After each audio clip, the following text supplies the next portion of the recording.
نہیں تو پاکستان برا کی حال سیاسی لگتا ہے تاریخ تو پاکستان کی سیاسی تاریخ تو اسی طرح چلتی رہی ہے، آج بھی اسی طرح جو چل رہی ہے۔ ہائیبرڈ گورنمنٹ کا کہتے ہیں کہ ہائیبرڈ گورنمنٹ ہے، اس کے اندر ظاہر ہے کہ بہت زیادہ اس میں شیئر ہے اسٹیبلشمنٹ کا، اس گورنمنٹ میں جو اس وقت مرکز میں فیڈرل گورنمنٹ جو ہے ہماری، تو اس میں بہت زیادہ شیئر اس وقت ہے۔ تو یہ تو ویسے بھی جمہوریت کے خلاف ہے۔ تو ہم ایک آزاد کشمیر پہ اگر اسپیشلی بات کریں کہ وہاں پہ کچھ غیر جمہوری ہو رہا ہے تو کیا غلط ہو رہا ہے سر؟ یہ تو پاکستان کا رواج ہے سر، اور آج سے نہیں ہے یہ تو 58 سال 70 سال سے اسی طریقے سے چل رہا ہے معاملہ، 1958 سے دیکھیے، غالباً۔ ہم 75 سال سے یا 78 سال سے ہم بھارت کے اوپر یہ الزام لگاتے رہے ہیں کہ مقبوضہ کشمیر میں الیکشن فیئر نہیں ہوتے، ٹرانسپیرنٹ نہیں ہوتے اور فری نہیں ہوتے۔ اور اس میں آپ دیکھیں گے کہ مقبوضہ کشمیر میں لاسٹ جو الیکشن ہوا ہے عمر عبداللہ کا، اس سے پہلے جتنے الیکشن ہوئے ہیں اس میں جو لوگوں کی پارٹیسپیشن ہے وہ بہت کم تھی، کہیں 2%، کہیں 5%، کہیں 10%۔ تو اس طرح سے مقبوضہ کشمیر کے لوگ بھی پولیٹیکلی بڑے مجبور ہیں، کمزور ہیں۔ ظاہر ہے کہ بھارت کا وہاں دبدبہ ہے، 7 لاکھ فوج ہے۔ میرا کہنا یہ ہے کہ ہم 75 سال تک یہ بات پیش کرتے رہے ہیں، یا 78 سال تک، کہ جی آزاد کشمیر میں ہم نے وہ سب کچھ دیا ہوا ہے جو مقبوضہ کشمیر والوں کو حاصل نہیں ہے۔ اور اس میں کوئی غلط بھی نہیں ہے، بہت ساری چیزیں ایسی ہوئی ہیں جو آزاد کشمیر جو ہے وہ مقبوضہ کشمیر سے زیادہ خوشحال ہے، زیادہ منظم ہے اور زیادہ وسائل والا ہے، پڑھے لکھے لوگ ہیں آگے پیچھے۔ لیکن ابھی اس دفعہ جو یہ ہوا ہے تجربہ، میرے خیال سے یہ تجربہ غلط ہو گیا ہے۔ میں نے پچھلی دفعہ بھی یہ کہا تھا کہ یہ آزاد کشمیر کا معاملہ جو سیاسی حل چاہتا ہے، لیکن مجھے ایسا لگتا ہے کہ سیاستدانوں کو بالکل سائیڈ لائن کر دیا گیا ہے۔ اور جو بھی سیاسی پارٹی، مجھے آپ یہ بتائیں کہ اگر پیپلز پارٹی اور نون لیگ پاکستان میں ہیں، تحریک انصاف پاکستان میں ہے، اور آزاد کشمیر میں جو ہے یہی پارٹیاں ہیں، مسلم کانفرنس ہے پاکستان میں نہیں ہے لیکن آزاد کشمیر میں مسلم کا، اسی طرح سے وہ جموں کشمیر پیپلز پارٹی ہے جو سردار ابراہیم کے عزیز کی ہے۔ تو کہنے کا مقصد یہ ہے کہ یہ لوگ جو بھی جس بھی کیفیت میں تھے یا سچویشن میں تھے، ان کا پاکستان کے ساتھ جو ایسوسیشن تھا وہ بہت سٹرانگ تھا، پاکستان کے ساتھ کمٹمنٹ بڑا سٹرانگ تھا۔ لیکن یہ جو عوامی ایکشن کمیٹی کی صورت میں جو چیز سامنے آئی ہے، اس نے کافی چیزوں کو اتھل پتھل کر دیا ہے، خاص طور پر جو اوورسیز پاکستانی ہیں ان کا بڑا ریزنمنٹ ہے، اور اس میں بہت ساری باتیں ایسی ہیں کہ جو کبھی نہیں ہونی چاہیے تھی، اور آزاد کشمیر میں نہ ہونے کا کوئی تصور بھی نہیں کر سکتا تھا۔ میں آپ کو بتاؤں، خاص طور پر یہ جیسے خیا صاحب نے کہا کہ راولہ کوٹ اور میرپور اور کوٹلی کے لوگ تو کشمیری نہیں ہیں۔ تو بابا اگر یہ کشمیری نہیں ہے تو سیالکوٹ والے لوگ کشمیری ہیں۔ تو جو اچھا، بھی اب یہ دیکھیں نا کہ اس پہ ہم نے ایک ڈیٹیل پروگرام کیا اور اس کی ہماری بڑا اچھا رسپانس بھی آیا، بڑی زبردست ویورشپ اس کی آئی، تو وہ تو ہم ڈسکس کر چکے ہیں۔ اب میں آپ سے پوچھ رہا ہوں کہ سر، کیا آپ سمجھتے ہیں کہ یہ جو وہاں پہ دھرنے میں بیٹھے لوگ یا احتجاج جو کر رہے ہیں، یا جو جوائنٹ ایکشن کمیٹی ہے، وہ پاکستان سے الحاق کی شدید ترین مخالف ہے؟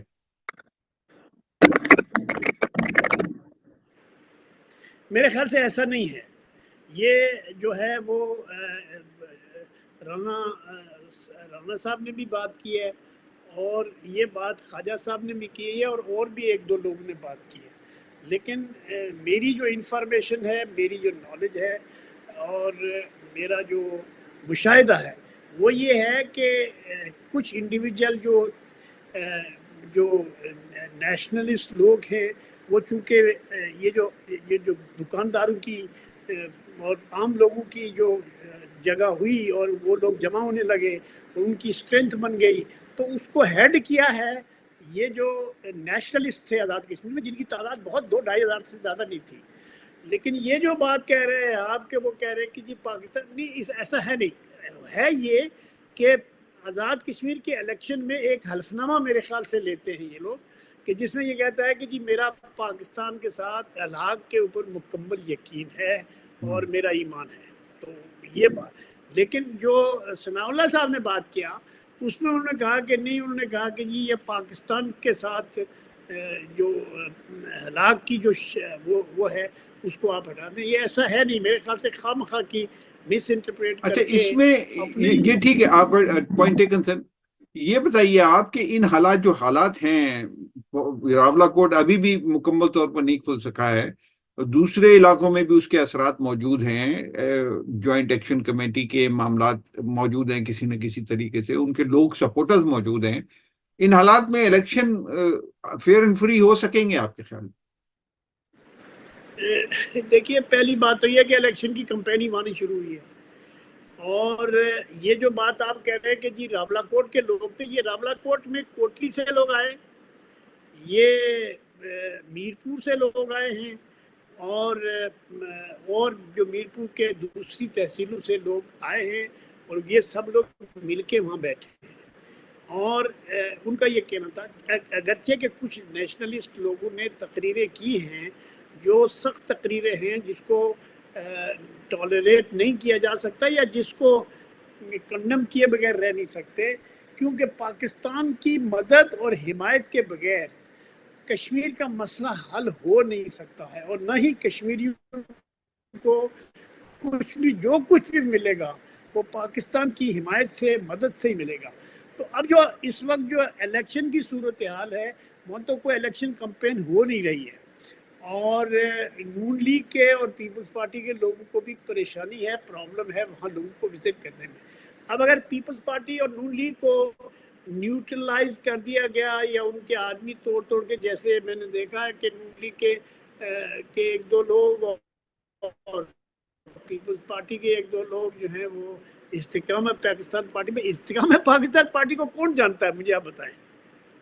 اور اس کی اگر کوئی مجھے نہیں پتا کہ یہ آزاد ٹائپ کے لوگ جیسے یہ ہمارے تنویر الیاس صاحب ہیں، تو تنویر الیاس تو وہ تو پیسوں کی سیاست کرتے ہیں، پیسوں کی گڈیاں لے کے وہ پھرتے ہیں، وہ ہر جگہ وہ کہتے ہیں میں نے عمران خان کو اتنے پیسے دیے، میں نے پیرنی کو اتنے پیسے دیے، میں نے فلانے لوگوں کو ایسے دیا. فیض حمید کے لیے اس نے ایک پورا فلور کھولا ہوا تھا فیض حمید کی ایکٹیویٹی کے لیے سینٹورس میں. تو وہ کوئی بہت پاپولر پولیٹیکل پرسنالٹی نہیں ہے، لیکن پیسے بہت ہیں وہاں، ان کو کافی پیسے انہوں نے کمائے ہیں، وچ از ناٹ بیڈ ایکچولی. کوئی آدمی پیسے کماتا ہے تو، لیکن وہ اپنے پولیٹیکل کریکٹر کو اگر پیسوں کی بیسس کے اوپر بناتا ہے یا اقتدار پر قابض کرتا ہے تو اس سے ملک اور معاشرے میں غلط روایتیں پڑتی ہیں. ہمارے جو مارشلوں کے دور کے بعد جتنے بھی الیکشن ہوئے پاکستان میں بھی، نہیں تو اس میں سر ایک بات یہ ہے نا، یہ بات تو ہے نا کہ وہ تحریک انصاف چھوڑ کے، تحریک انصاف نے بھی پیسوں کی وجہ سے ان کو جگہ دی اور وزیر اعظم بنایا. اب تنویر الیاس پیپلز پارٹی میں آ گئے، تو پیپلز پارٹی تو ایک پولیٹیکل پارٹی ہے، اس کو ایسے لوگوں کو اتنی جگہ دینی چاہیے، اسپیس دینی چاہیے کہ وہ پھر سیاست کریں اور پھر وہاں سے نکل کے وہ دوسری کسی پارٹی میں چلے جائیں. یعنی اپنے قدم مضبوط کرنے کے لیے ان کو اسپیس تو پیپلز پارٹی نے دیا ہے نا تحریک انصاف سے نکلنے کے بعد. تحریک انصاف سے نکلنے کے بعد پیپلز پارٹی میں وہ گئے، لیکن پیپلز پارٹی ایک ڈیفرنٹ پولیٹیکل پارٹی ہے. میں آپ کو بتاؤں کہ اس میں یہ جو ٹوٹل ڈومیننس ہے وہ کسی ایک فرد کا نہیں ہو سکتا. یا تنویر الیاس جو ہیں وہ اپنے پیسے کے باوجود، ان کو میں نے سنا وہ 4 سیٹیں مانگ رہے تھے، اور 4 سیٹیں ان کو نہیں، ان کو کہا تھا کہ 1 سیٹ لے لیں آپ، اور 1 سیٹ کے علاوہ اگر آپ کہیں گے تو ایک آدھ آدمی کو اور ایکوموڈیٹ ہم کر سکتے ہیں، لیکن ہم 4 سیٹیں آپ کو نہیں دے سکتے. وہ کہہ رہے تھے 4 سیٹیں چاہیے.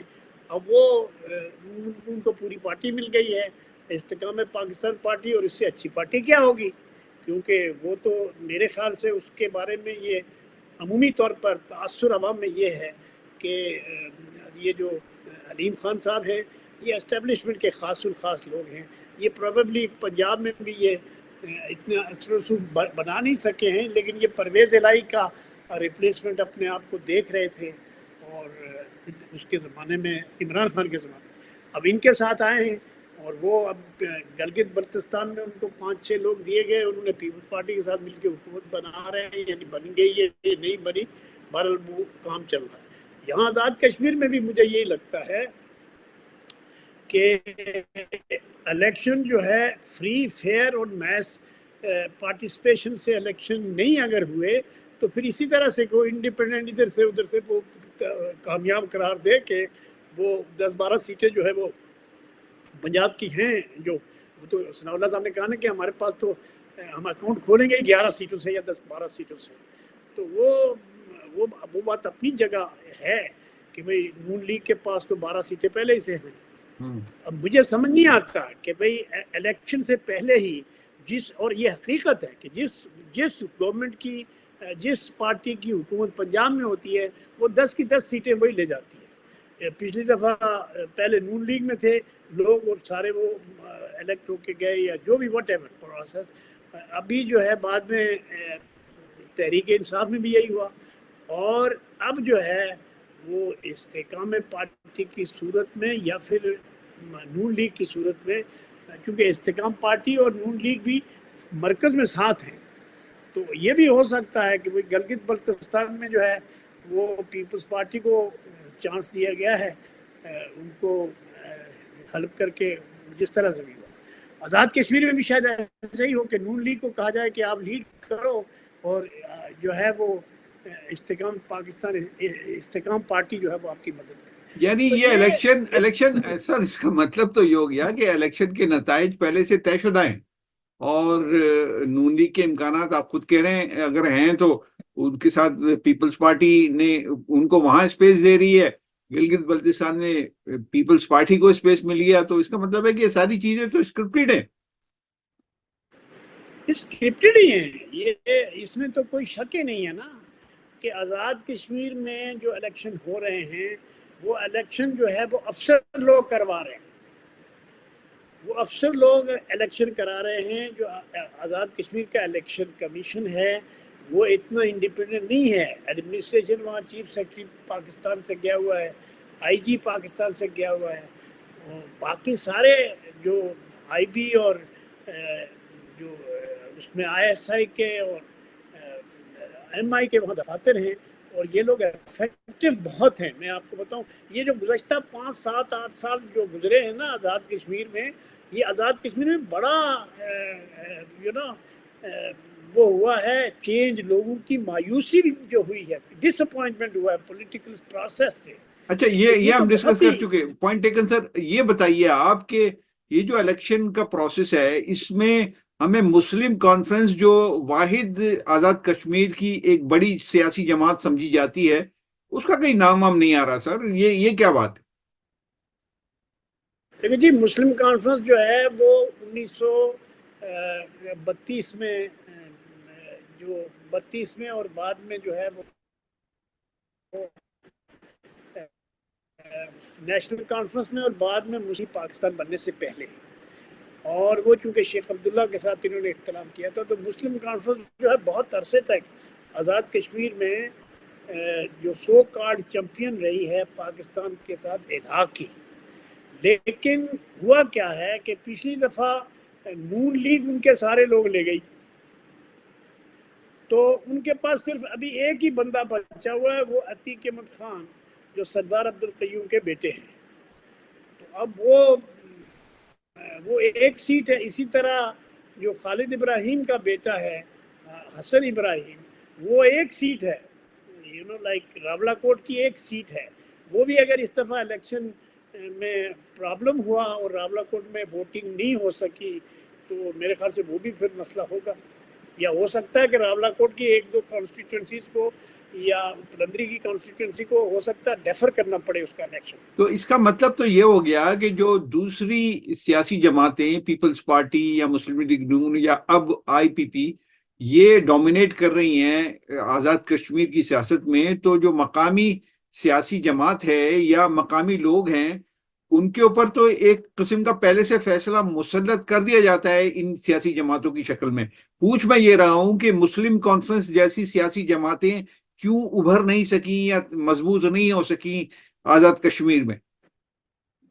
دیکھیے مسلم کانفرنس جو ہے وہ ٹکڑے ہوئی چودھری غلام عباس کی زندگی میں ہی جو ہے وہ مسلم کانفرنس جو ہے وہ دو دھڑوں میں تقسیم ہو گئی تھی. ایک ابراہیم خان کا دھڑا تھا اور ایک جو ہے چودھری غلام عباس کا، جس کو چودھری غلام عباس کے ساتھ سردار قیوم اور یہ لوگ تھے.